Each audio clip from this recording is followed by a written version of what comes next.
Hoje eu vou apresentar para vocês o Smart Sea, uma inteligência artificial para a economia do mar, nossa grande Amazônia Azul.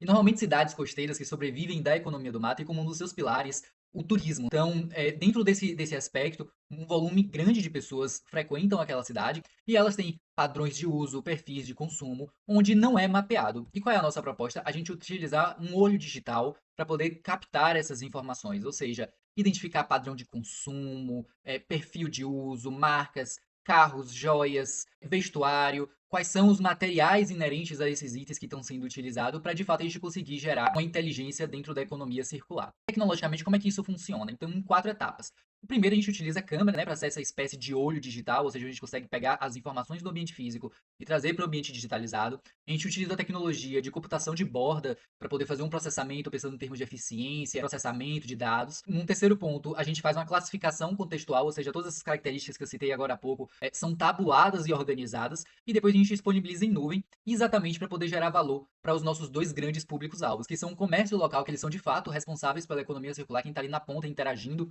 com esse turista, inclusive para evitar que esse lixo chegue no mar. E do outro lado a gente tem a prefeitura, onde a gente pode empoderá-la com informações para puxar responsabilidade junto a grandes empresas sobre aqueles materiais que estão sendo consumidos na região.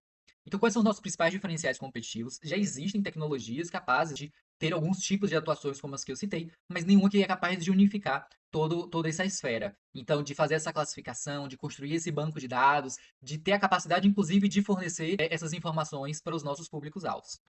E qual é o ambiente ideal para a gente fazer essa validação dentro do Centelha? É em Morro de São Paulo. Lá tem um ecossistema estruturado, organizado e controlado, ou seja, uma espécie de laboratório vivo, né, de um living lab para poder a gente conseguir validar essa solução.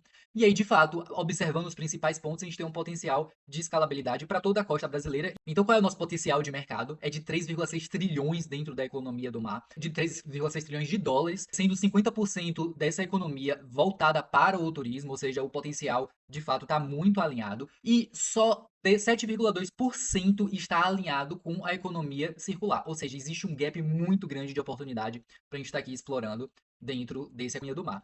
E aí, vamos transformar o ecossistema marinho brasileiro com destinos inteligentes e ecossistemas digitalizados?